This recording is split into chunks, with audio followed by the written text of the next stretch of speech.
Ndugu wana Karagwe, kama ambavyo ninyi ni wachapakazi mahiri na mna sifa hiyo katika taifa letu, leo hii tunaona fahari kujumuika nanyi kumkaribisha Mheshimiwa Dr. Samia Suluhu Hassan, mchapakazi mahiri kweli kweli.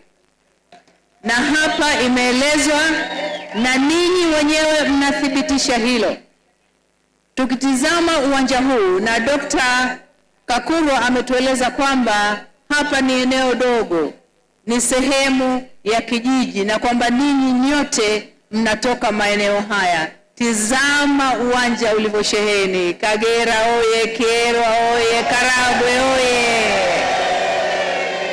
Kujitokeza kwenu kwa wingi ni mwanzo wa safari muhimu sana ya kupiga kura tarehe 29 mwezi huu wa Oktoba.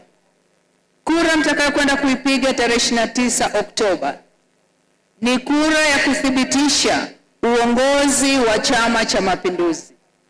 Ni kura ya kuthibitisha umahiri wa Chama cha Mapinduzi na kiongozi wake, mwenyekiti wake ambaye akiahidi anatenda. Huyo ndiyo Samia Suluhu Hassan. CCM oye!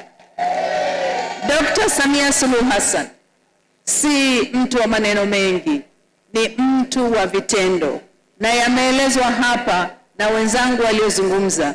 Wagombea ubunge wote wamethibitisha yale ambayo yamefanyika katika majimbo yao, lakini wazungumzaji wengine, Mheshimiwa Aweso, Mheshimiwa Hussein Bashe, wameeleza yale ya kitaifa ambayo yamegusa moja kwa moja maendeleo ya wilaya hii ya Karagwe na maendeleo ya mkoa wa Kagera.